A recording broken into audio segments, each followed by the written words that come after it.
Step 1, peel the potatoes and pre-boil the water in which you are going to place the potatoes.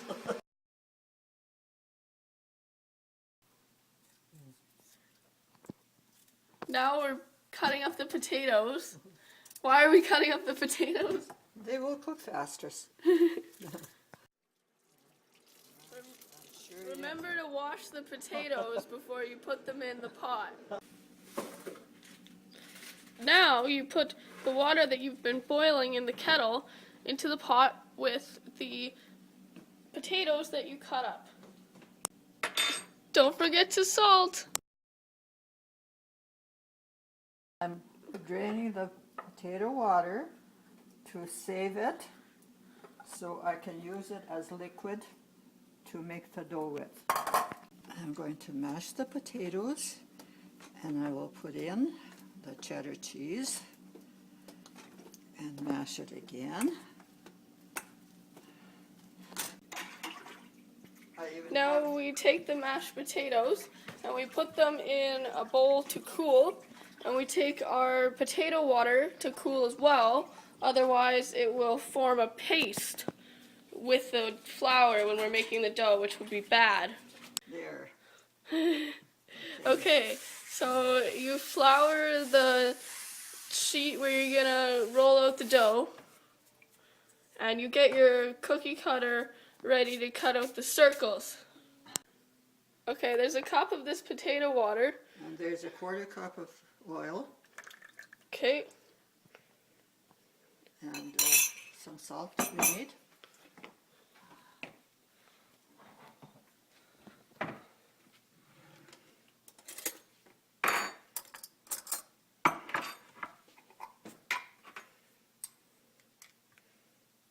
How much salt was that? About 3/4 teaspoon salt. Okay, now about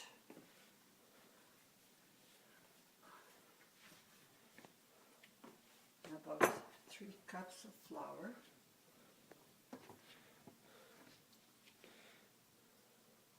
I'm saying about. Because you add more if it's Yeah. too wet. Yeah. There, that was 2. You mix it with a spoon first. Well, what do you do if it's too dry and you have no more potato water? And then you just add water. Don't we lose flavor? No.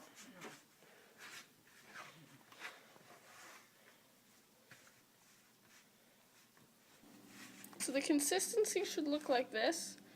It should be rubbery, but not too sticky. And it's very, very moldable. Okay, Baba cut a chunk off the dough with a butter knife, and she is rolling it out.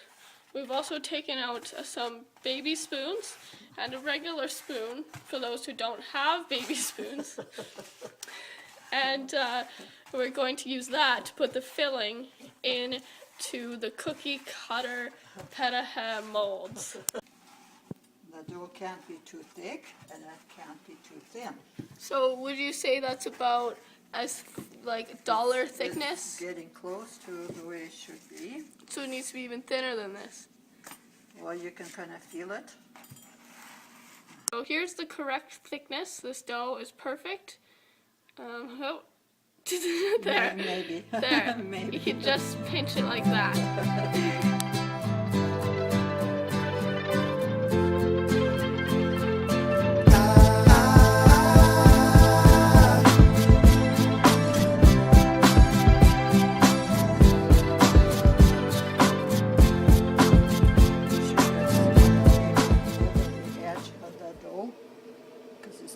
Seal.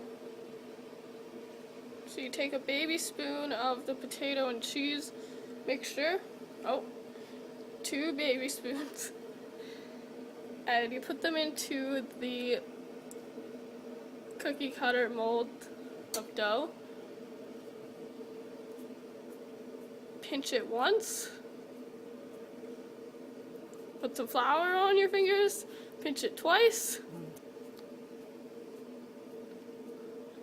And there's a happy pierogi. So the trick to making these full is you kind of make a shell in your hand and then push it down and compact the potatoes. And that'll make it easier to fold over and pinch. Wow, that was so quick. Look at all of them made. Okay, so we need to make sure that the pyrohy are sealed all the way around, because if they're not, they're going to fall apart in the water, which would be very bad. So here we have a boiling pot of water, and Baba is carefully placing them in to be cooked. I put some oil in there as well. About a tablespoon of oil. Tablespoon of oil. And you're going to want something like this with a strainer part to let the water out, so you can just scoop those pierogies out of there as they get ready. Okay, so we want them to cook for about 15 minutes. So just because they're floating at the top doesn't mean they're ready. And while they're cooking, you just want to stir them around so it flips them over. Ensures a good, even cooking. Alright, so now these are ready. How does Baba know they're ready? I'm not really sure. Because they look like they are. They look like they're ready. Okay, so now what you do is you take it out with this ladle thing that I showed, and you put it into a strainer that's over a pot. And just take them out. Don't drain the water, because there's still more that we want to cook. There. So this is what you do to make sure it's mixed after you put your 2 tablespoons of butter in. I'm cutting them, because if you put the whole one, it's going to take up a whole circle. Yeah, as a special bonus today, we're making fruit pyrohy as well. For the blueberry ones, I use a bigger cutter.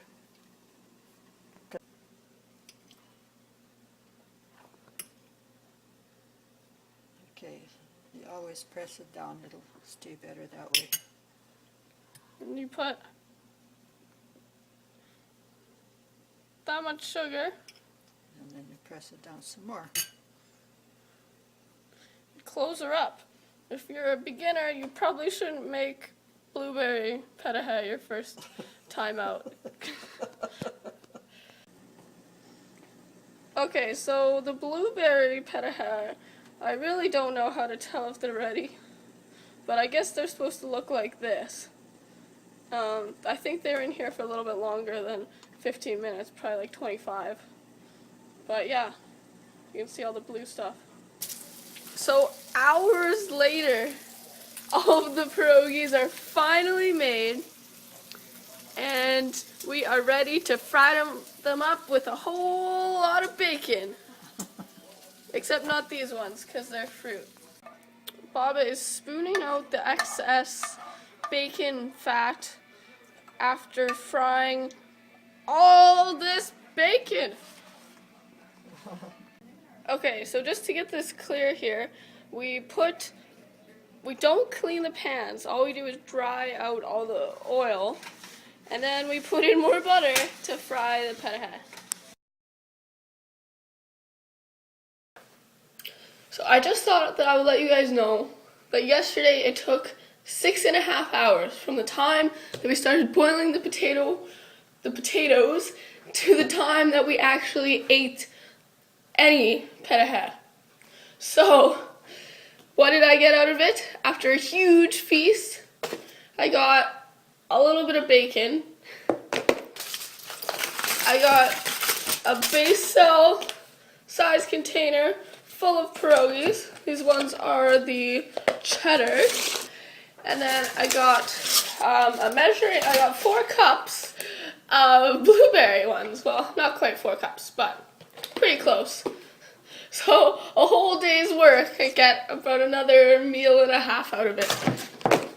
So I just wanted to let you know, it takes a long time to make pierogies, and you should appreciate every time you see somebody at a farmer's market who's made these pierogies. They stood on their feet for at least 5 hours. Like, Baba was a trooper standing. I was dropping after 3 hours. I need to sit down, and she was just there standing over the petahead the whole time. So just so you know, it's a lot of work. So don't plan on going to the mall and making petahead. Don't plan on going to see your friends and making petaheads. You make petahead all day. Yeah.